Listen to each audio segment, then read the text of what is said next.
Right. So, Mahsad, you had sent an email to me asking a couple of questions. Um, Yes. and I would actually like to start there. I didn't respond to you via email because I thought it might be useful for everyone to hear. Um, Yes.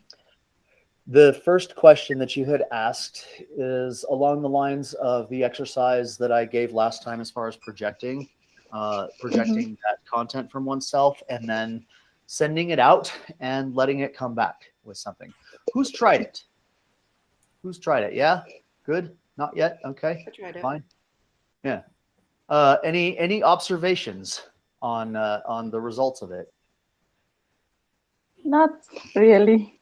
Yeah, not yet. Okay, For it's gonna. me, sorry, I can turn on my video.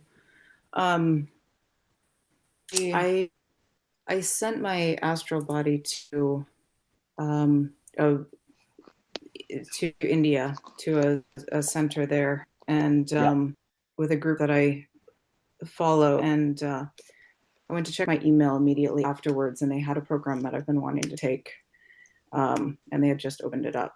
So it was kind of an interesting synchronicity or yeah. coincidence. How when you go and collect it, or when you summon it, I should say, do you get? But what's your impression? Because for me, it's going to be different. I've been doing it for decades now. I think it's going to be a bit different, right? When mine comes back from a journey like that, generally the first thing that I feel is more of a um, emotional sensation, and then followed by mental images and things like that, right? That it collected. Generally, I'll send mine off to go learn something that I don't know about or that I need to know more about. Mm. So that's the way I'm using it. Um, Jeffrey and Molly, you looked, at least Jeffrey, you looked kind of like you Yes. had something to add. Yeah. Yeah. So what I found is like I had, I've tried historically at other times, but I've never really been able to separate. I think I've gotten myself like hover outside my body, but that's about it. Yeah. And I just was wondering, um, in terms of the mind or the sensations in the physical body, like it's kind of like what's the location, Yeah.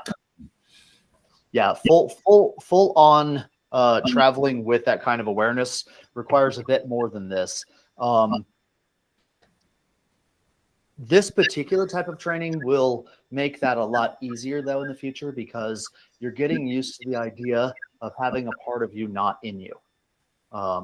And please always remember to collect yourself. Okay. Even if you forget uh, for a day or two, please don't. But if you do, please still go back and collect yourself, because it will continue. Yeah.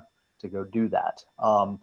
But to answer your question, so it sort of works in stages. This is stage one, where you just let it go and you get used to the idea of letting it go, and it comes back, and you get familiar with that idea of coming back. And uh, they say that the only fear is the fear of the unknown, right? Anytime we experience fear, it's because it's not we're not used to it. Yeah, and quite likely the last time you experienced a separation like that fully, with your consciousness going with it, was probably when you keeled over last time. Yeah, when you died. So that's kind of a bit of an unknown, isn't it? Yeah. And especially since by about a year and a half to 2 years old, we generally don't remember what that last incarnation entailed whatsoever. It becomes a bit of a scary thing because we don't know. Yeah. It's just like the first time you fly, I mean, physically on an airplane, you're kind of got that anxiety. Something most people do, right? Or if you're expected to do something that you have never done before. Mm. Yeah. So what this is doing in this aspect of it is it's training familiarity. So that when you get to the point where you're sending yourself consciously, there's already a part of it that's a known. Fear will zap you right back into your body faster than anything else. Okay. Um, the next stage of it really uh, has to do with projecting your mentality, your mental body, or at least the content of your mental body outside. most people have this sensation that they think somewhere around here, right? That's somewhere around here is where they're thinking from. Um, it's, I don't mean on the sides, I mean just all around the head. Yeah. But it is really quite possible, to put yourself in a state where you're thinking from somewhere else. And you can start with something within your aura, okay, within kind of the sphere of you.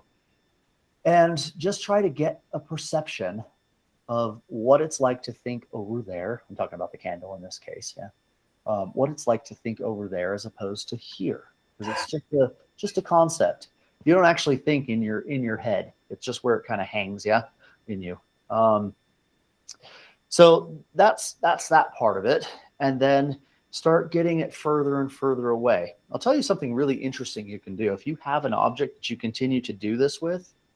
I have a particular statue that I've done it with for a long time. And when you leave your home, you can be 3,000 miles away, in some other state or country.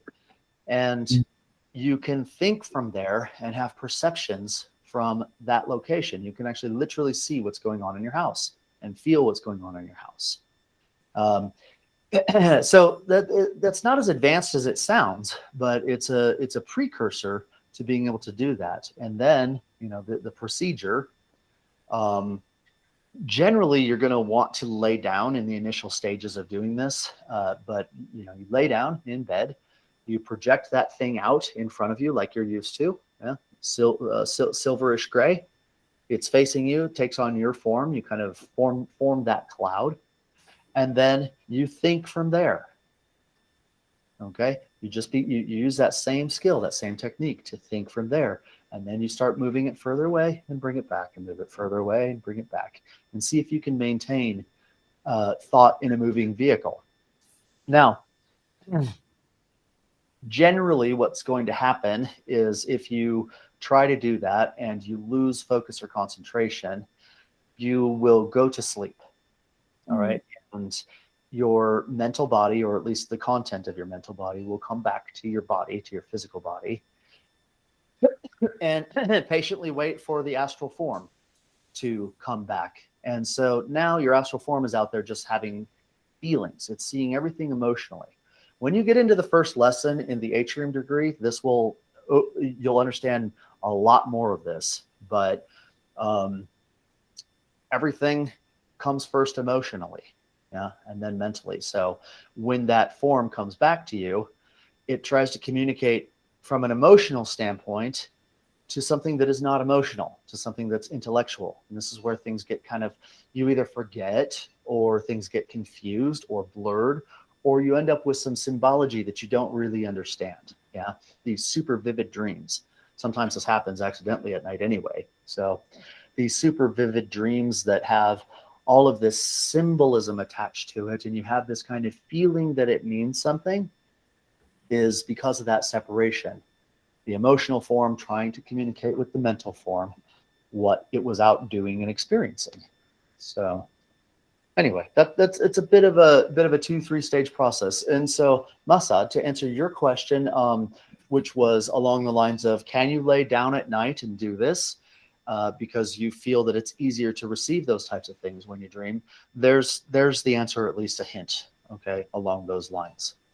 Yeah. All right. I'll pause here for questions, and then I'll move on to the other one. Oh, hi. Yeah. Hi. Oh, I don't have really a question. I tried the exercise. It was interesting. I laid down and I felt very relaxed, and I projected myself in Spain on a walk that I did a few years ago. That keeps tugging at me because it was a long walk, and I have like almost part of my astral body is there because it was so visceral. But it was funny when I brought myself back. It wasn't Spain. It was Putney in England, and it was with my teacher, this man who is a teacher. And it was quite a very potent moment. It was like just like one of those very kind of it was like a sort of a jewel, if you would, of a moment. Let me ask, did you experience, I mean, physically in your life timeline, did you experience the Putney event with your teacher before or after Spain? Oh, before. Yeah. Okay. So there might be a, a connection. You know, yeah, I think there must be a connection between the Spain journey and being in the Eminent Putney and with this teacher Leo, who had a huge influence on my life and incredible, just absolutely stunning. Yeah, I think there's a distinct possibility that when you were in Spain on that walk, that you left some emotional content there on that journey, because you might have been feeling things, or perhaps you were practicing detection as you're walking, or any one of these arts, right, mumming or something like that, or just in a contemplation and to think about something. When you returned there in that body, it probably picked up on that signal and went, "Oh yeah." Yeah. Yeah. And it is interesting because every time I'm in a relaxed state or a receptive state, if I'm like throwing, like I do pottery, if I'm at the wheel, it always comes up. It's like, I have to go. I have to go walk this path, which was hard, but it was almost like it was so deeply profound. Yeah. Great. Okay. Anyone else want to comment on that before I move on to another bit of the question? All right, then. So, Masad, your next question was regarding divination. Correct. Yeah, and Yes. tarot and Tarot. I Ching. Yeah, and you threw in a bit of Kabbalah in there as well. And I think the question was really, at least what I got from the question is two parts. First, how does divination really work? How did the divinatory arts really work? Yeah. And secondly, is there a relationship to all of these various types of divination? Yeah, divinatory arts, I should say. Yes. Specifically, I wanted to know the intelligence of a different kind of divination. Where does it exist? Like in astral light, and that's because in every in any era people can connect to it, or it's something else. Yeah. And also I have found that tarot is is uh, is part of Torah, Jewish book, and I like to listen to you. Okay, very good. So let me put it this way, with regards to divination, all divinatory sorts of arts, whether it be casting yarrow sticks or coins or cards or tea leaves or coffee grounds or whatever. They're all rooted in the same thing. They're all rooted in the same principle, which is the principle of correspondence to things. Now, let me explain that in a very down-to-earth way. Time is one thing, isn't it? Right? I mean, we wake up in the morning and we experience the passage of time through the days and months and years of our life. And yet we have various devices that help us correlate the passage of time, one of which would be a clock. Right? So you look at the clock on the wall, and you know when you look at the clock on the wall that you're not sensing or directly sensing the passage of time itself, but you are sensing a point in time that correlates to where those hands are on the clock. Okay, and that's what all of divination or divinatory arts is. It's drawing a correlation between one thing and another. Now, you take something like, okay, so last time we talked about these kind of, didn't we? We talked about the four levels. Yeah. From that standpoint, let's take tarot, for example. From that standpoint, there's going to be 4 types of readings.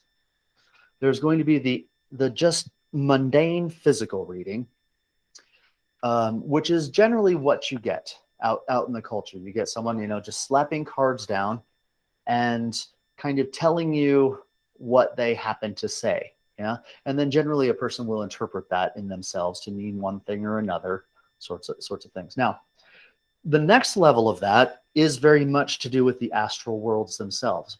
But here's the thing. You have to actually have a connection to the angelic entity or presence that does that with the tarot, that draws that correlation. If you don't have that connection, you won't be able to transcend out of that realm of just doing a physical reading for someone. When you do have that connection, then you're doing an astral tarot reading. And what you're getting with that is all of the emotional forms that, like the hands of the clock, correlates to different times. All of the emotional forms that are surrounding the energy of that. And so when you mix up the deck, or have them do it or whatever, if you have that connection, that angelic presence, that essence, right, that is connected to tarot at that level, is going to ensure that the symbols come out right. It's not going to be a reading based on certain assumptions or certain interpretations.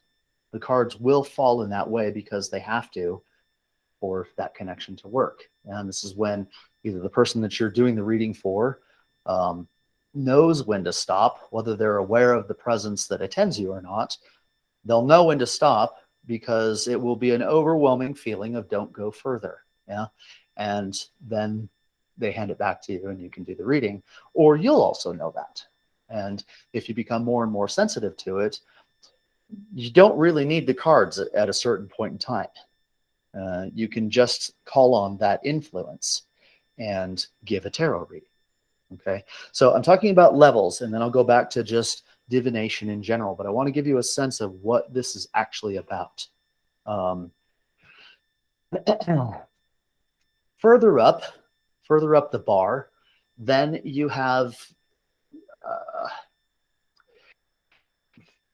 the right term would be the host of intelligences, not to do with the tarot specifically, but to do with the divination of things.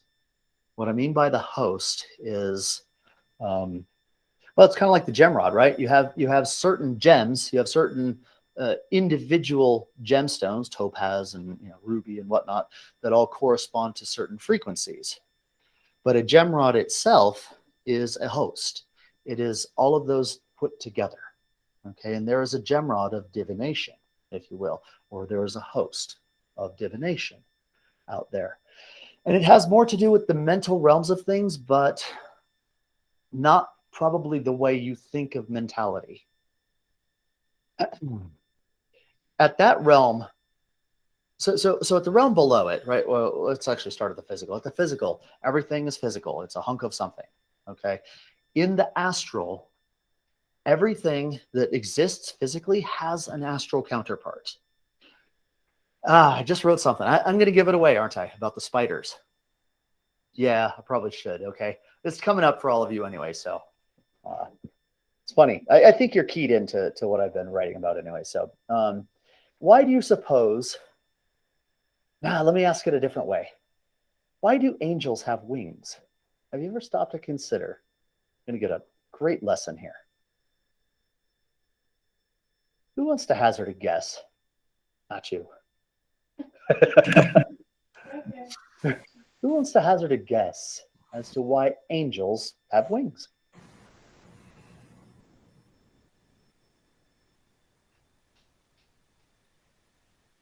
Jeffrey, you've almost got one.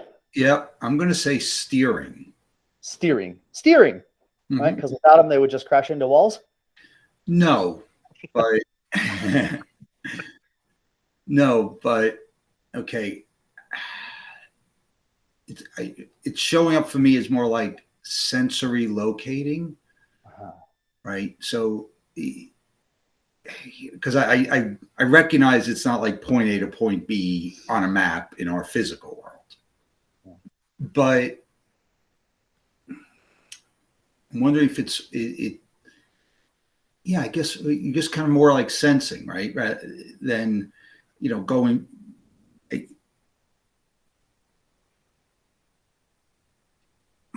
Detecting, like kind of steering towards an energy or to a location of where there's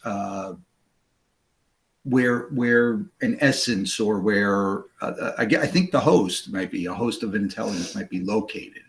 So the same way we're talking with astral travel to be able to tune in, I'm pondering if the wings provide geolocation to the I extent love it. it's.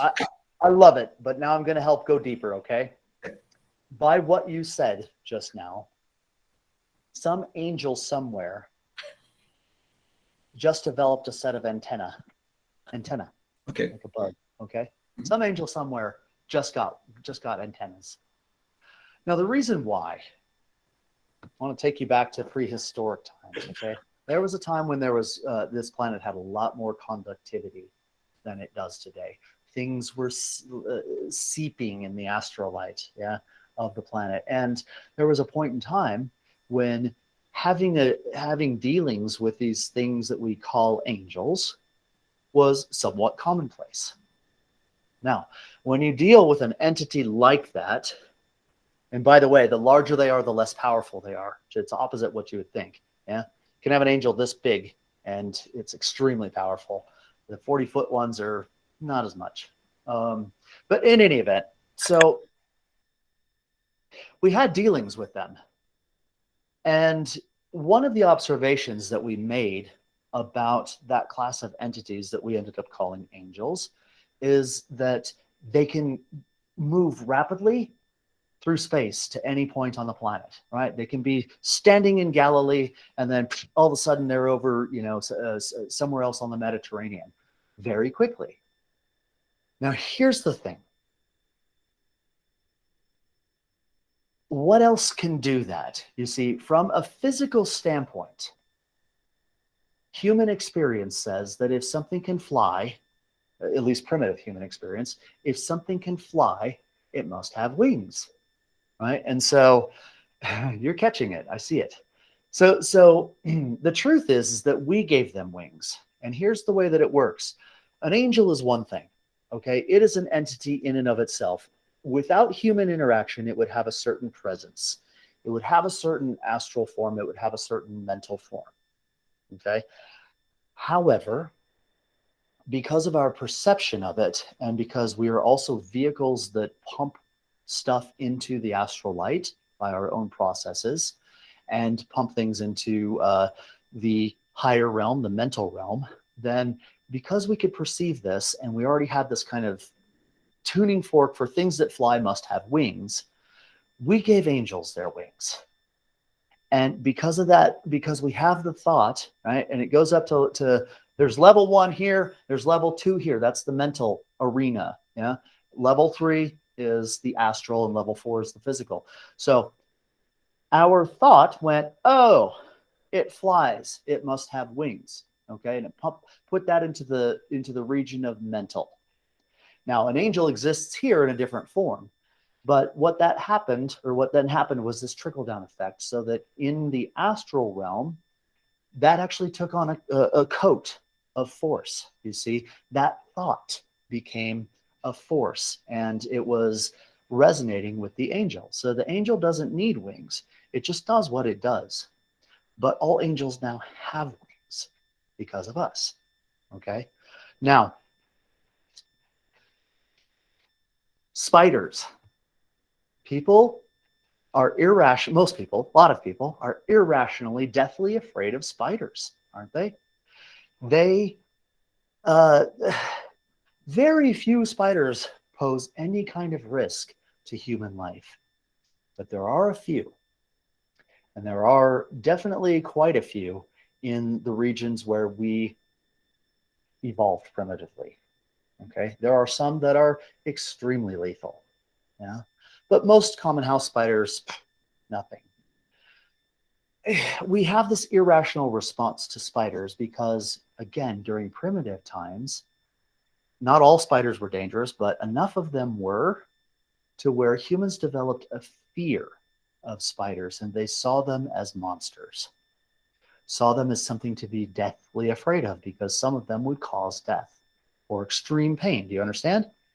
And so, again, the same process happens here where pumping this mentality of fear, or I should say, yeah, actually, it did not go that high. Going back to it, it actually only went to the astral realm, that fear, because it's an emotion. But pumping this energy of fear into something called a spider ended up creating an astral form around it that is absolutely scary, absolutely terrifying. If you can see astrally and you see a tiny bitty little spider, yeah, crawling up the wall, it looks terrifying. It's huge. It's got, things coming at you. It's going to get you. It's got a lot of radiation. Now, that isn't endemic to a spider. That's what we did to spiders, you see? And you get someone who basically has, they can't see astrally, but they have, human, just natural human sensitivity, right? They see a spider and they naturally jump back and shriek generally. Not everybody. Yeah. Those that don't have developed a mental resistance that overprints that as soon as a spider enters the realm. Okay, but do you understand? This is where things like this come from. This is how these realms actually work. And so when we're talking about things like divination, you got to understand that there's divination that's naturally occurring, and there's divination that is deliberately put there. So my camera's trying to stop following me. Anyway. Okay, I'll give you an example of divination that was deliberately put there. If you're familiar with the Alpha Curio bet, yeah, some of you are, some of you aren't. It is it's a divinatory art of correspondences. But I'll tell you something you probably don't know about the Alpha Curio bet. It was put there. It's not natural to the English alphabet. In other words, A is not ancient, B is not blood, C is not emotion, and so on and so forth. It was engineered that way during the formation of the English language to have those kinds of correspondences. I don't know if this is going to open some things up or not, but it's something at least to think about. Yeah. It was put there by human manufacture. Okay, so it's not natural. It's not a natural resonance like number. Number is absolutely natural. If you come across the number 5 in the natural worlds, it's going to mean the same thing everywhere. That's the nature of number. It means the same thing all the time. So where I'm going with this, to tie into the idea of things like I Ching, tea leaves, tarot, all of these sorts of things, has to be taken from a couple different standpoints. First of all, you have to identify which world you're talking about. If you're talking about the physical world, it's one thing, right? Generally, it's imagination, or at least subconscious connections being made in the person, or the most, I should Yes. say. I wanted to add that how do I know that I'm connected to that angelic entity? Because it Well, works. It works. I usually receive similar results when I do I Ching or when I try to read tarot for myself, because I'm not a professional at it, but I do it for fun, and It's interesting. I usually receive similar results. Yeah. So I'd have to see you actually do a reading to be able to answer that question, as far as whether or not you have that or what level that connection is taking place at. But I want to go back to the idea of correspondences for a moment. And the reason why is because, let me go back to the physical plane. Everything, I said this before, everything in the physical world, right? This candle, this cup, that phone, the chalk, the chalkboard, everything you could possibly see has an astral correspondence. Now, sometimes that astral correspondence is completely natural, like a tree, generally speaking, unless our lumberjacks get a hold of the astral content of it and then they look at it as paper, right? But I'm talking about, generally speaking, natural things have their own astral form. And so when you go astral traveling and you look around at natural scenes, well, first of all, it's absolutely brilliant. Yeah, things are sparkling and shining and raining down, and like it's incredible. Yeah, but then you get confused sometimes because you'll walk by something, a chair, for example, right, that doesn't look anything like a chair. You know what should be there in the physical world, but you walk by it or float by it astrally, or stretch yourself by it astrally, and you see something completely different. And so then you go, well, gosh, I guess my astral travel isn't right. I'm wrong. I'm just making this up. I'm imagining this. And that's not actually the case generally. Generally, what is the case is that you are seeing the content that sits around that thing that was manufactured by humans. Now, think about this for a moment. I promise I'm going somewhere with respect to divination, okay? But my way is tangential all the time. I work all over the place all at the same time, okay?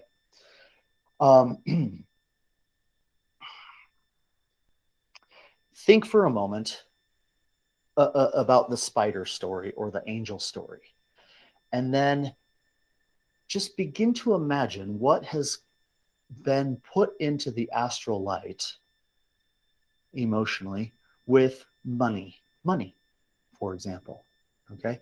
With sex, for example, with power, with prestige, with competition. You see, all of these types of things, if we're capable of doing that, which we are, it's part of our natural function to add content to the astrolight, then imagine what we have done to the astrolight of this planet with those types of things. And so now this brings me to the idea of developing a resistance, right? Because when a spider is in this house, we don't panic. All right. Generally speaking, Pleiades will run away, go get a cup, catch it, sneak it outside, wish it well, do a little prayer for it, and send it on its merry way, that sort of thing. Or we'll just leave it alone. But there's no fear with it. And this has to do with being able to overwrite things in the astral light that don't fit, that don't make sense. And I'll tell you what, one of the things that is so charming about all of you is that you are on the path of doing that. You see, you engage with a work like this for long enough, and you no longer think of money, power, sex, all of these types of things. You don't think about them in that same way. And when money, power, sex, whatever comes into your environment, enters your world, it loses that, just like the spider loses its electrical coat when it enters our house. It doesn't have it, okay? Because of what we're putting into the astrolight. So now here's another aspect of divinatory work is you had asked, I think it was you had asked before, of whether you can actually overwrite what's going to happen to somebody. And the truth is you can. And that's how you do it. Yeah? So there's another aspect of divinatory. You can put a divinatory nature onto something as how it should be, rather than how it shows up. Do you understand? Yeah. Okay. All of this comes from the same place. Once you get up to this level, the third level, First of all, you'll never understand divination at the first level. It just won't happen. It doesn't exist there like that. But at the second level down, then it's all the same. Ching, tea leaves, tarot, or nothing at all. You know, I can go grab a handful of dirt from this plant and give you a reading. We're getting a lot of noise from his phone. Would you mind muting? Mute your mic for us, please. Just for now. Okay, good. Thanks. Yeah. All right. So, does it give you something to work with? You can nod. Okay. Yes or no? Give you something to work with, Mazad? What? I didn't understand. What you Does said. does what I've said so far give you something to work with? Yes. Okay. Yes. To know if you're connected to that angelic presence that goes along with something like tarot, then you'll have to determine where your connection is sitting. If it's astral, then and you're getting all the results, you know, with both I Ching and tarot, then probably. If it's at the mental level, maybe not. Okay, you could be actually being causative in something. Okay, but yeah, a lot of work to do. This idea of correspondences. Go ahead and mute again for me, please. This idea of correspondences of one thing to another is so incredibly important to understand. All right, do keep in mind the idea or the analogy of the clock, because it's exactly what it's like. You know, I mean, haven't you ever wondered, right, why the RAM and geraniums and iron and diamonds and, you know, all of these different things that I can name are all to do with the planet Mars? Astrologists can't tell you this these days. They don't understand that it's all a matter of correspondences. There's a bit of as above, so below in absolutely everything. Just like everything physically has an astral counterpart, everything astrally has a mental counterpart. Okay, and so you're drawing levels of correspondences between things. And in the atrium studies, that's where we begin, is to kind of delve into that a little bit more and understand those. By the time you're a ways into it, then you won't have to ask that question. Okay, I promise you. You'll know. Yeah. And the other thing about correspondences is that it's self-correcting. If you're trying to get to something, right? If I'm trying to get to, for example, some entitized version of Mars, I'll continue to talk about it because I already brought it up, okay? And all of a sudden something that corresponds to the nature of Neptune shows up, then I know that I've taken a wrong step somewhere, right? Because I know that that doesn't belong in that realm, you see? And so you can go, interesting, I misstepped. Or in the case of when you're dealing with actual entities like angels or, you know, the shining ones or whatever you want to call them, when you're dealing with those sorts of things, you can tell whether they are what they say they are because of how they present. Okay, I don't know if that's making sense, but you, for example, won't see an entity that represents Mars showing up with a blue flower in its hand, electrically speaking, right? It doesn't fit. And so this becomes very self-correcting over time. This is just an example with Mars. Don't get too zoomed in on that, okay? It's a meant to be generalized. Yeah. All right. So that's a bit for you. I'll let you take it away and run with it and work it. But I thought it would be useful to answer this question for everybody. See if it opened up some new territories for people. Sorry, Pierce, before you move on, either I missed it or maybe we went a little on a tangent. I do we're describing 4 levels of a tarot reading, and I don't think, unless I missed it, I don't think we touched on the 4th level. Yeah. The 4th? Yes. Okay, here's the 1st level. Okay. The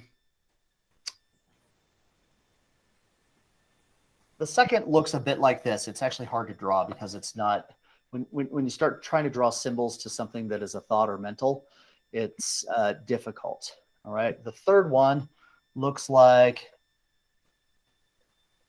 that. Okay. Broken. Yeah, bottom there, part of the Enneagram. Can you see this somewhat? Yes. I can draw bigger. Okay. And then the 4th level is like, it looks like what it looks like. Okay. On the physical plane. So when I talk about doing a tarot reading on without these higher connections to the astral and mental areas of things, what you're really dealing with is the subconscious associations someone will make in their own mind. Okay, whether it be the reader or the person having a reading.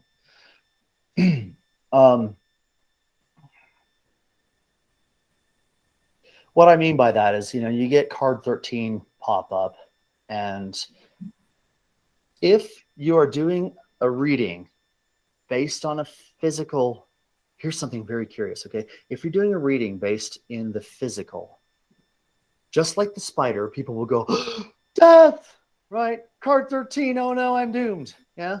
And they will have a reaction similar to that of a spider, right? Because of what has been powered into that card. Now, really, that is not at all what card 13, the Reaper, is about. Now, I'll tell you this. If you do a reading and you have the connection to this, we'll draw this down here, okay? This is the Milu, okay? But if you have a connection at this level, I guarantee you, if you drop down card 13 for somebody during a reading, they will not have the pull your hair, shriek, and run away response. It won't have the same response in them. Because in the first instance, you're drawing on their own internal view, right? 13 is an unlucky number. The thing's got a sigh that looks like, death, all of these sorts of things. It's subconscious associations that they're making at the physical level. At that level, you can throw down card 13 and they will automatically have within them the sense of, I wonder what it is that I need to let go of, what I need to purge, what I need to, what I need to let go of. You see, it has a totally different frequency because now you're in the realms of not what's been impinged upon that card, but what it actually is and what it is in you, you see, because you can have that same standard like we do here about spiders, right? We don't shriek and run away, do we? I told them what you do. Grab a cup. Yeah. Save them. She saves that for all of them, yeah. Okay. So, can I ask my question? Yeah. So, what's the point to Hold on one second. like, Jeffrey, did that answer yours? 1 second. So that brings it. I wouldn't mind if you continued using the Reaper card. What would be a interpretation or experience of the downward triangle and the upward triangle? Okay. So it doesn't exist here. It only exists as a power at this level. But at this level, at the level of the mentality of something, it's going to take on the conception of its opposite, almost like rebirth. Okay. It would almost be like card 21 in that regard. Or even the one before it, right? Resurrection. Yeah. So it's going to take on a completely, because see, at this level, dualism doesn't exist. They're all part of the same thing. Duality only starts to exist the lower you go. I see it as like the complement of it. Yeah, but not just the complement. They're both taken together. Together. Okay. Because see, this is the realm of the host. Okay. This is the realm of the host. This is the realm of entities. Entities, host. Okay. Power. This is just power, the top. And Assad, if you want to talk in terms of Kabbalah, then Before that, I want to know what's the point of creating something like tarot, because we need guidance, and if it's all related to what we put in the astral light, and what's the point of it? We need guidance. Sometimes in life we need a guidance that help us. yeah. So you're asking what the point of things like divinatory work is? Yes, because I what I receive now, you said it's related to what we put in the astral light. I understand your question now. It can be, okay? It's not that it is fundamentally. There is this aspect of it here and here that comes from the higher to the lower, right? Like a tree, for example, it has a presence, it has a purpose in creation, aside from whatever man does. Yeah, you can even think of it this way, right? People look at an egg. What's the first thing you think of when you think of an egg, right? How do I like my eggs cooked? Now, that wasn't the purpose of an egg, was it? That is a completely different purpose than what that egg is on the planet to do. You see? So one has the higher aspect of it. One has our manufacture about it on it. So if you're doing a reading from manufacture, then that's what you're going to get. You're going to get whatever you manufacture and whatever they manufacture into it. But if you can make connection to the tarot or I Ching or whatever from a higher level, you get what's actually going on in a creational sense. Okay. Yeah. So, yeah, the point really is where it comes from. I mean, God, some people do tarot just as like something creepy to do at weird dark parties. I mean, they put it in the same category as a Ouija board, for crying out loud. Yeah. It corrupts it, doesn't it? Yeah. But you can push that back with your own standards. By the way, this is why it's very important to have standards about things.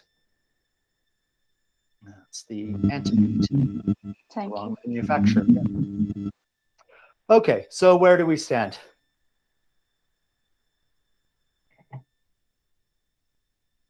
I think this has been good. I'm inclined to just say thank you all so much. Wait, didn't Jeffrey had a follow on? Jeffrey, did you have a follow on? No, I already covered that. It was good. All right. Thank you. Great.